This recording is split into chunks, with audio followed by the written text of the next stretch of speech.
Aunque es un tema polémico, en el siguiente video encontrarás argumentos del por qué el mal es necesario espiritualmente. Nuestras consideraciones sobre la ley de la polaridad nos hicieron sacar la conclusión de que bien y mal son dos aspectos de una misma unidad y, por lo tanto, interdependientes para la existencia. El bien depende del mal y el mal, del bien. Quien alimenta el bien alimenta también inconscientemente el mal. Tal vez a primera vista estas formulaciones resulten escandalosas, pero es difícil negar la exactitud de estas apreciaciones ni en teoría ni en la práctica. Este es el tema que les propone hoy su canal de espiritualidad y salud mental. Nos gustaría saber qué opinas del siguiente video en los comentarios. Escuchemos. Bien y mal. La esencia magnífica abarca todos los mundos y a todas las criaturas, buenas y malas. Y es la verdadera unidad. Entonces, ¿cómo puede conciliarse el antagonismo del bien y el mal? En realidad, no existe antagonismo, porque el mal es el trono del bien. Baal Sam-Tov. Tenemos que abordar necesariamente un tema que no solo pertenece al ámbito más conflictivo de la aventura humana, sino que, además, se presta a malas interpretaciones.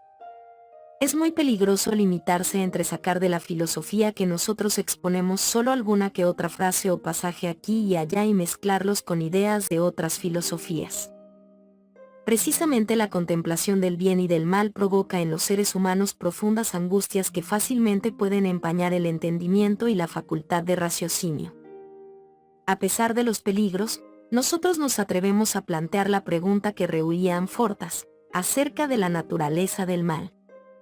Y es que, si en la enfermedad hemos descubierto la acción de la sombra, esta debe su existencia a la diferenciación del ser humano entre bien y mal, verdad y mentira. La sombra contiene todo aquello que el ser humano consideró malo, luego la sombra tiene que ser mala. Así pues, parece no solo justificado sino, incluso, ética y moralmente necesario combatir y desterrar la sombra donde quiera que se manifieste. También aquí la humanidad se deja fascinar de tal modo por la lógica aparente que no advierte que su plan fracasa, que la eliminación del mal no funciona. Por lo tanto, vale la pena examinar el tema, bien y mal, desde ángulos acaso insólitos. En nuestra cultura, la actitud hacia el bien y el mal está fuertemente determinada por el cristianismo o por los dogmas de la teología cristiana, incluso en los medios que se creen libres de vínculos religiosos. Por ello, también nosotros tenemos que recurrir a figuras e ideas religiosas, a fin de verificar la comprensión del bien y del mal. No es nuestro propósito deducir de las imágenes bíblicas una teoría o valoración, pero lo cierto es que los relatos y las imágenes mitológicas se prestan a hacer más comprensibles difíciles problemas metafísicos. El que para ello recurramos a un relato de la Biblia no es obligado, pero sí natural dado nuestro entorno cultural. Por otra parte, de este modo podremos comentar, al mismo tiempo, ese punto mal comprendido del concepto del bien y del mal, idéntico en todas las religiones, que muestra un matiz peculiar de la teología cristiana. El relato que el Antiguo Testamento hace del pecado original ilustra nuestro tema. Recordamos que, en el segundo libro de la creación, se nos dice que Adán, la primera criatura humana, andrógina, es depositado en el Edén, jardín entre cuya vegetación hay dos árboles especiales, el árbol de la vida y el árbol de la ciencia del bien y del mal. Para la mejor comprensión de este relato metafísico, es importante recalcar que Adán no es hombre sino criatura andrógina. Es el ser humano total que todavía no está sometido a la polaridad, todavía no está dividido en una pareja de elementos contrapuestos. Adán todavía es uno con todo. Este estado cósmico de la conciencia se nos describe con la imagen del paraíso. No obstante, si bien la criatura Adán posee todavía la conciencia unitaria, el tema de la polaridad ya está planteado, en la forma de los dos árboles mencionados. El tema de la división se halla presente desde el principio en la historia de la creación, ya que la creación se produce por división u separación. Ya el libro primero habla solo de polarizaciones, luz-tinieblas, tierra-agua, sol-luna, etc. Únicamente del ser humano se nos dice que fue creado como hombre y mujer. Y, a medida que avanza la narración, se acentúa el tema de la polaridad. Y sucede que Adán concibe el deseo de proyectar hacia el exterior y dar forma independiente a una parte de su ser. Semejante paso supone necesariamente una pérdida de conciencia, y esto nos lo explica nuestro relato diciendo que Adán se sumió en un sueño. Dios toma de la criatura completa y sana, Adán, un costado y con él hace algo independiente. La palabra que Lutero tradujo por costilla es en el original hebreo tsela igual a costado. Es de la familia de tsel igual a sombra. El individuo completo y sano es dividido en dos aspectos diferenciables llamados hombre y mujer. Pero esta división todavía no alcanza la conciencia de la criatura, porque ellos todavía no reconocen su diferencia, sino que permanecen en la integridad del paraíso. La división de las formas, empero, hace posible la acción de la serpiente que promete a la mujer, la parte receptiva de la criatura humana, que si come el fruto del árbol de la ciencia adquirirá la facultad de distinguir entre el bien y el mal, es decir, que tendrá discernimiento. La serpiente cumple su promesa. Los humanos abren los ojos a la polaridad y pueden distinguir bien y mal, hombre y mujer. Con ello pierden la unidad, la conciencia cósmica, y obtienen la polaridad, discernimiento. Por consiguiente, ahora tienen que abandonar forzosamente el paraíso, el jardín de la unidad, y precipitarse en el mundo polar de las formas materiales. Este es el relato de la caída del hombre. El hombre, en su caída, se precipita de la unidad a la polaridad. Los mitos de todos los pueblos y todas las épocas conocen este tema central de la condición humana y lo presentan en imágenes similares. El pecado del ser humano consiste en su separación de la unidad. En la lengua griega se aprecia con exactitud el verdadero significado de la palabra pecado. Amartama quiere decir el pecado, y el verbo amartanein significa fallar. Errar el tiro, faltar. Pecado es, pues, en este caso, la incapacidad de acertar en el punto, y este es precisamente el símbolo de la unidad, que para el ser humano resulta a un tiempo inalcanzable e inconcebible, ya que el punto no tiene lugar ni dimensión. Una conciencia polar no puede dar con el punto, la unidad, y esto es el fallo, el pecado. Ser pecador es sinónimo de ser polar. Ello hace más comprensible el concepto cristiano de la herencia del pecado original. El ser humano se encuentra con una conciencia polar, es pecador. No tiene una causa. Esta polaridad obliga al ser humano a caminar entre elementos opuestos, hasta que lo integra y asume todo, para volver a ser perfecto como perfecto es el Padre que está en los cielos. El camino a través de la polaridad, no obstante, siempre acarrea la culpabilidad. El pecado original indica con especial claridad que el pecado nada tiene que ver con el comportamiento concreto del ser humano. Esto es muy importante ya que, en el transcurso de los siglos, la Iglesia ha deformado el concepto del pecado e inculcado en el ser humano la idea de que pecar es obrar el mal y que obrando el bien se evita el pecado. Pero el pecado no es un polo de la polaridad sino la polaridad en sí. Por lo tanto, el pecado no es evitable, todo acto humano es pecaminoso. Este mensaje lo encontramos claro y sin falsear en la tragedia griega, cuyo tema central es que el ser humano constantemente debe optar entre dos posibilidades. Sí, pero, decida lo que decida, siempre falla. Esta aberración teológica del pecado fue fatídica para la historia del cristianismo. El constante afán de los fieles de no pecar y de huir del mal condujo a la represión de algunos sectores, calificados de malos y, por consiguiente, a la creación de una sombra muy fuerte. Esta sombra hizo del cristianismo una de las religiones más intolerantes, con inquisición, caza de brujas y genocidio. El polo que no es asumido siempre acaba por manifestarse, y suele pillar desprevenidas a las almas nobles. La polarización del bien y del mal, como opuestos condujo también a la contraposición, atípica en otras religiones, de Dios y el diablo como representantes del bien y del mal. Al hacer al diablo adversario de Dios, insensiblemente, se hizo entrar a Dios en la polaridad, con lo que Dios pierde su fuerza salvadora. Dios es la unidad que reúne en sí todas las polaridades sin distinción, naturalmente, también el bien y el mal, mientras que el diablo, por el contrario, es la polaridad, el señor de la división o, como dice Jesús, el príncipe de este mundo.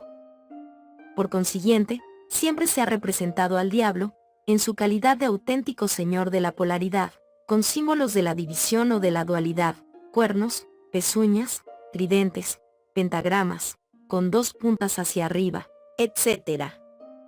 Esta terminología indica que el mundo polarizado es diabólico, o sea, pecador.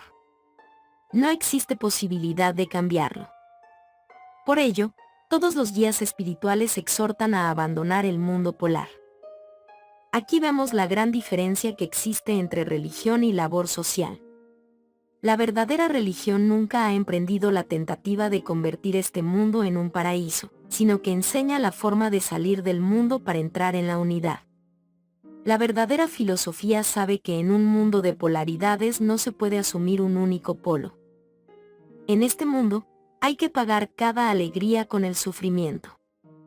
Por ejemplo, en este sentido, la ciencia es diabólica, ya que aboga por la expansión de la polaridad y alimenta la pluralidad. Toda aplicación del potencial humano a un fin funcional tiene siempre algo de diabólico, ya que conduce energía a la polaridad e impide la unidad. Este es el sentido de la tentación de Jesús en el desierto, porque, en realidad, el demonio solo insta a Jesús a aplicar sus posibilidades a la realización de unas modificaciones inofensivas y hasta útiles. Por supuesto, cuando nosotros calificamos algo de diabólico, no pretendemos condenarlo sino tratar de acostumbrar al lector a asociar conceptos como pecado, culpa y diablo a la polaridad. Porque así puede calificarse todo lo que a ellos se refiere. Haga lo que haga el ser humano, fallará, es decir, pecará. Es importante que el ser humano aprenda a vivir con su culpa, de lo contrario, se engaña a sí mismo. La redención de los pecados es el anhelo de unidad, pero anhelar la unidad es imposible para el que reniega de la mitad de la realidad. Esto es lo que hace tan difícil el camino de la salvación, el tener que pasar por la culpa. En los evangelios se pone de relieve una y otra vez este viejo error. Los fariseos representan la opinión de la Iglesia de que el ser humano puede salvar su alma observando los preceptos y evitando el mal. Jesús los desmiente con las palabras: el que de vosotros se halle limpio de pecado que tire la primera piedra. En el Sermón de la Montaña hace hincapié en la ley mosaica, que había sido deformada por la transmisión oral, señalando que el pensamiento tiene la misma importancia que el acto externo. No hay que perder de vista que, con esta puntualización contenida en el Sermón de la Montaña, los mandamientos no se hicieron más severos sino que se disipó la ilusión de que pudiera evitarse el pecado viviendo en la polaridad. Pero la doctrina ya había resultado tan desagradable 2000 años antes que se trató de hacer caso omiso de ella. La verdad es amarga, venga de donde venga. Destruye todas las ilusiones con las que nuestro yo trata una y otra vez de salvarse. La verdad es dura y cortante y se presta mal a los ensueños sentimentales y al engaño moral de uno mismo. En el Sandokai, uno de los textos básicos del Zen, se lee: luz y oscuridad están frente a frente. Pero la una depende de la otra como el paso de la pierna izquierda depende del paso de la derecha.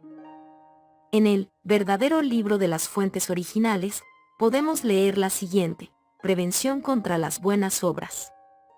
Yang Tzu dice: el que hace el bien no lo hace por la gloria, pero la gloria es su consecuencia.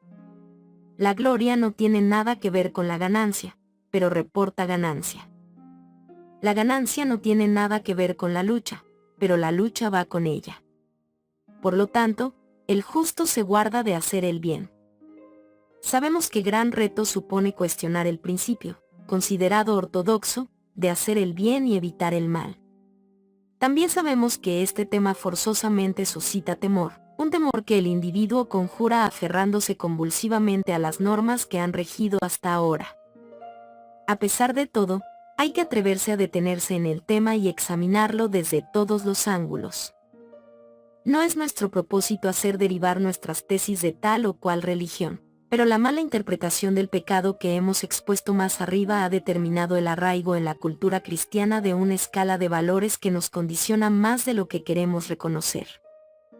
Otras religiones no han tenido ni tienen forzosamente las mismas dificultades con este problema. En la trilogía de las divinidades hindúes Brahma, Vishnu, Shiva, corresponde a Shiva el papel de destructor, por lo que representa la fuerza antagónica de Brahma, el constructor. Esta representación hace más difícil al individuo el reconocimiento de la necesaria alternancia de las fuerzas. De Buda se cuenta que cuando un joven acudió a él con la súplica de que lo aceptara como discípulo, Buda le preguntó, ¿has robado alguna vez? El joven le respondió, nunca. Buda dijo entonces, pues ve a robar y cuando hayas aprendido, vuelve.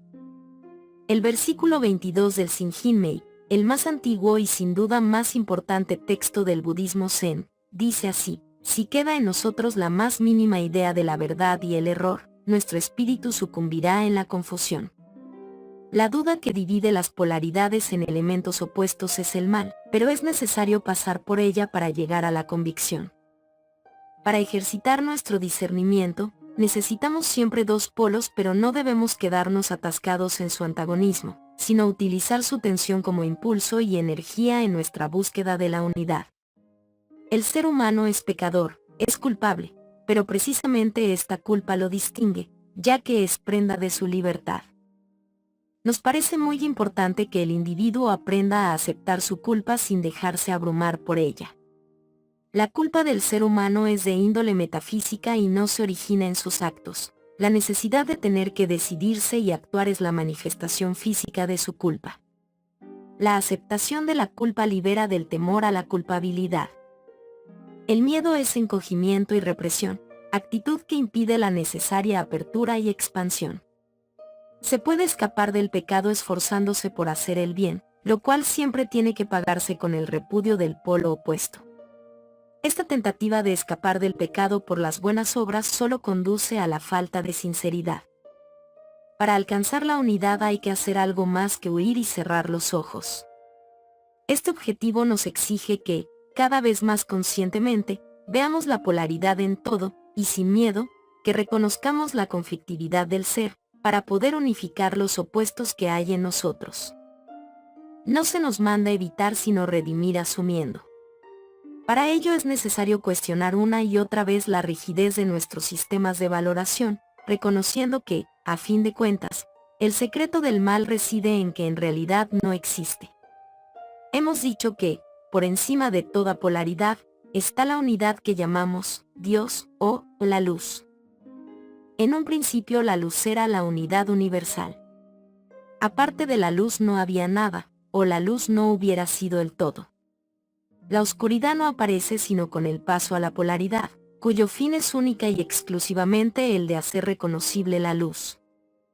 Por consiguiente, las tinieblas son producto artificial de la polaridad, para hacer visible la luz en el plano de la conciencia polar. Es decir, la oscuridad sirve a la luz, es su soporte, es lo que lleva a la luz, y no otra cosa significa el nombre Lucifer.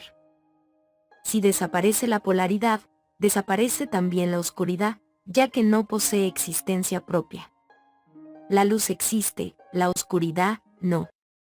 Por consiguiente, las tantas veces citada lucha entre las fuerzas de la luz y las fuerzas de las tinieblas no está lucha, ya que el resultado siempre se sabe de antemano. La oscuridad nada puede contra la luz.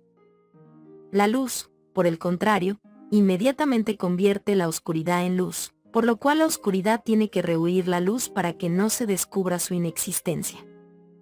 Esta ley podemos demostrarla hasta en nuestro mundo físico porque, así abajo como arriba. Vamos a suponer que tenemos una habitación llena de luz y que en el exterior de la habitación reina la oscuridad.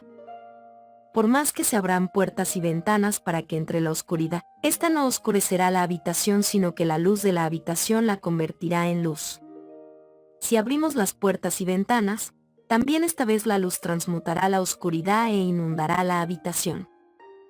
El mal es un producto artificial de nuestra conciencia polar, al igual que el tiempo y el espacio, y es el medio de aprehensión del bien, es el seno materno de la luz. El mal, por lo tanto, es el pecado, porque el mundo de la dualidad no tiene finalidad y, por lo tanto, no posee existencia propia. Nos lleva a la desesperación, la cual, a su vez, conduce al arrepentimiento y a la conclusión de que el ser humano solo puede hallar su salvación en la unidad. La misma ley rige para nuestra conciencia. Llamamos conciencia a todas las propiedades y facetas de los que de una persona tiene conocimiento, es decir, que puede ver. La sombra es la zona que no está iluminada por la luz del conocimiento y, por lo tanto, permanece oscura, es decir, desconocida. Sin embargo, los aspectos oscuros solo parecen malos y amenazadores mientras están en la oscuridad. La simple contemplación del contenido de la sombra lleva luz a las tinieblas y basta para darnos a conocer lo desconocido. La contemplación es la fórmula mágica para adquirir conocimiento de uno mismo. La contemplación transforma la calidad de lo contemplado, ya que hace la luz, es decir, conocimiento, en la oscuridad. Los seres humanos siempre están deseando cambiar las cosas y, por ello, les resulta difícil comprender que lo único que se pide al hombre es ejercitar la facultad de contemplación. El supremo objetivo del ser humano, podemos llamarlo sabiduría o iluminación, consiste en contemplarlo todo y reconocer que bien está como está. Ello presupone el verdadero conocimiento de uno mismo.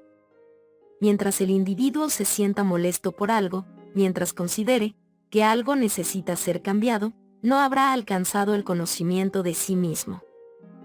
Tenemos que aprender a contemplar las cosas y los hechos de este mundo sin que nuestro ego nos sugiera de inmediato un sentimiento de aprobación o repulsa. Tenemos que aprender a contemplar, con el espíritu sereno, los múltiples juegos de Maya. Por ello, en el texto en que hemos citado se dice que toda noción acerca del bien y el mal puede traer la confusión a nuestro espíritu. Cada valoración nos ata al mundo de las formas y preferencias. Mientras tengamos preferencias no podremos ser redimidos del dolor y seguiremos siendo pecadores, desventurados, enfermos. Y subsistirá también nuestro deseo de un mundo mejor y el afán de cambiar el mundo. El ser humano sigue, pues, engañado por un espejismo, cree en la imperfección del mundo y no se da cuenta de que solo su mirada es imperfecta y le impide ver la totalidad. Por lo tanto, tenemos que aprender a reconocernos a nosotros mismos en todo y a ejercitar la ecuanimidad. Buscar el punto intermedio entre los polos y desde el verlos vibrar. Esta impasibilidad es la única actitud que permite contemplar los fenómenos sin valorarlos, sin un sí o un no apasionado, sin identificación. Esta ecuanimidad no debe confundirse con la actitud que comúnmente se llama indiferencia, que es una mezcla de inhibición y desinterés. A ella se refiere Jesús al hablar de los tibios. Ellos nunca entran en el conflicto y creen que con la inhibición y la huida se puede llegar a ese mundo total que quien lo busca realmente no alcanza sino a costa de penalidades, puesto que reconoce lo conflictivo de su existencia, recorriendo sin temor conscientemente, es decir, aprendiendo, esta polaridad, a fin de dominarla. Porque sabe que, más tarde o más temprano, tendrá que aunar los opuestos que su yo ha creado. No se arredra ante las necesarias decisiones, a pesar de que sabe que siempre elegirá mal, pero se esfuerza en no quedarse inmovilizado en ellas. Los opuestos no se unifican por sí solos. Para poder dominarlos, tenemos que asumirlos activamente. Una vez nos hayamos impuesto de ambos polos, podremos encontrar el punto intermedio y desde aquí empezar la labor de unificación de los opuestos. El renunciamiento al mundo y el ascetismo son las reacciones menos adecuadas para alcanzar este objetivo. Al contrario, se necesita valor para afrontar conscientemente y con audacia los desafíos de la vida. En esta frase la palabra decisiva es, conscientemente, porque solo la conciencia que nos permite observarnos a nosotros mismos en todos nuestros actos puede impedir que nos extraviemos en la acción. Importa menos qué hace la persona que cómo lo hace. La valoración, bueno y malo, contempla siempre qué hace una persona. Nosotros sustituimos esta contemplación por la pregunta de, ¿cómo una persona hace algo? ¿Actúa conscientemente? ¿Está involucrado su ego? ¿Lo hace sin la implicación de su yo? Las respuestas a estas preguntas indican si una persona se ata o se libera con sus actos. Los mandamientos, las leyes y la moral no conducen al ser humano al objetivo de la perfección.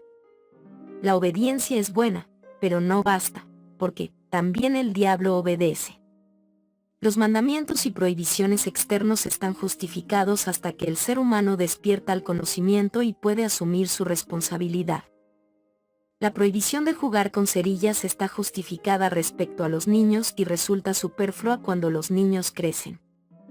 Cuando el ser humano encuentra su propia ley en sí mismo, ésta lo desvincula de todas las demás. La ley más íntima de cada individuo es la obligación de encontrar y realizar su verdadero centro, es decir, unificarse con todo lo que es. El instrumento de unificación de opuestos se llama amor. El principio del amor es abrirse y recibir algo que hasta entonces estaba fuera. El amor busca la unidad, el amor quiere unir, no separar. El amor es la clave de la unificación de los opuestos, porque el amor convierte el tú y el yo en tú. El amor es una afirmación sin limitaciones ni condiciones. El amor quiere ser uno con todo el universo. Mientras no hayamos conseguido esto, no habremos realizado el amor. Si el amor selecciona, no es verdadero amor, porque el amor no separa y la selección separa. El amor no conoce los celos, porque el amor no quiere poseer sino inundar. El símbolo de este amor que todo lo abarca es el amor con el que Dios ama a los hombres.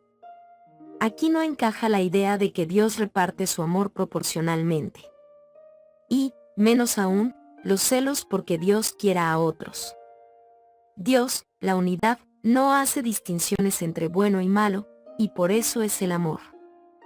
El sol envía su calor a todos los humanos y no reparte sus rayos según merecimientos. Únicamente el ser humano se siente impulsado a lanzar piedras, que no le sorprenda, por lo menos, que siempre se apedree a sí mismo. El amor no tiene fronteras, el amor no conoce obstáculo, el amor transforma. Amad el mal, y será redimido. Hemos llegado al final de esta lectura. Muchas gracias por haber llegado hasta aquí. Y no olvides este consejo: no hay que entrar en campos de batalla, porque el que lucha se debilita y un poder debilitado no es poder. Si te gustó este contenido, suscríbete y compártelo para seguir creando más material.